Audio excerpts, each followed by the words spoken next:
नमस्कार। जय श्री कृष्ण। पिछले 26वें अध्याय में हमने राजा चोल और विष्णुदास नामक ब्राह्मण का वृत्तांत सुना। ये वृत्तांत आगे भी ये 27वां अध्याय प्रारंभ हो रहा है, इसमें भी राजा विष्णुदास और चोल का वृत्तांत इसमें भी है। तो आगे चलते हैं। विष्णुदास एक दिन भोजन करके भक्ति में तल्लीन था और उसको कोई भोजन चुरा कर ले गया, क्योंकि विष्णुदास उधर चोल अपना विष्णु भगवान की तमाम प्रकार से यज्ञ आदि से आराधना करने लगा था और इधर विष्णुदास जो है मंदिर में रह करके ही जो है भगवान विष्णु की आराधना करता था। एक दिन भोजन तैयार करके भक्ति में तल्लीन था विष्णुदास, तो उसे कोई उसका भोजन चुरा कर ले गया। सायंकाल की आराधना हो सके, व्रत भंग न हो, इसलिए उसने उस दिन दोबारा भोजन नहीं किया, वो व्रत कर लिया उसने। इस तरह लगातार 7 दिन तक कोई दूसरा भोजन चुराता रहा और वह हैरान होकर सोचने लगा विष्णुदास कि यह तो बड़ी विचित्र घटना है। न जाने कौन हर रोज मेरे भोजन को चुरा कर ले जाता है। फिर भी इस देवस्थान को छोड़ना नहीं चाहिए, मैं यहीं रहकर भक्ति करूंगा। कोई बात नहीं, कोई भोजन चुरा ले जा रहा है तो कोई बात नहीं, मैं भोजन बनाकर खा लेता हूँ तो देर हो जाएगी और पूजा छूट जाएगी, इसलिए मुझे भोजन बनाकर तुरंत खाना नहीं चाहिए और बिना भगवान को भोग लगाने के वैष्णवों को भोजन नहीं करना चाहिए। इसलिए वह जो है विष्णुदास 7 दिन तक बिना भोजन के रह गया। उसने भोजन नहीं बनाया, क्योंकि एक बार बनाया तो कोई चुरा के ले जा रहा था।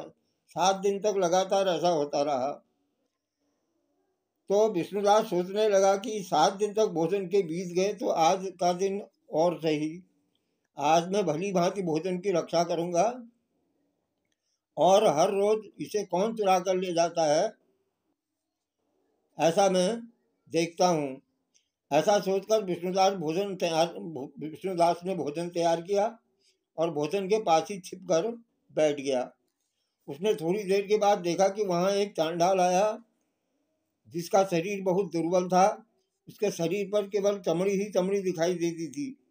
जब वह चांडाल भोजन चुरा कर चल दिया तो विष्णुदास ने उसको पुकारा और कहा कि अरे भाई, ये रूखा भोजन लेकर के कहाँ जा रहे हो? लो घी भी ले जाओ थोड़ा। ऐसा कहकर वह श्रेष्ठ ब्राह्मण आगे को बढ़ा। वो जो है चांडाल के पीछे गया।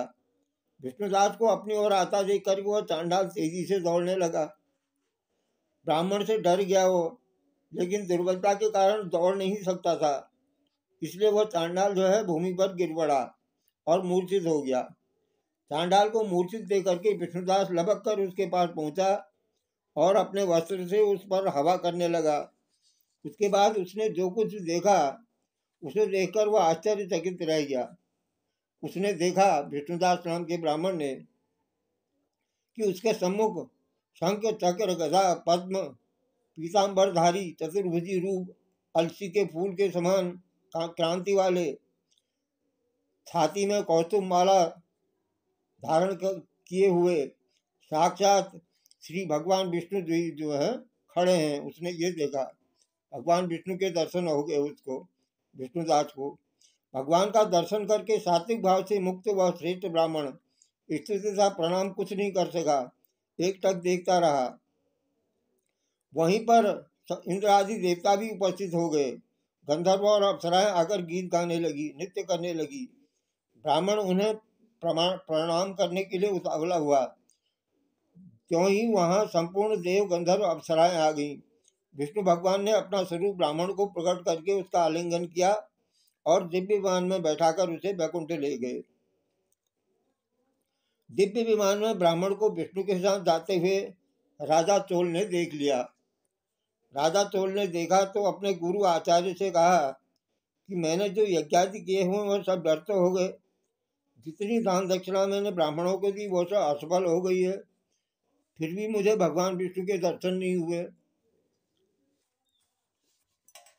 विष्णुदास ब्राह्मण ने केवल श्रद्धा से भक्ति की।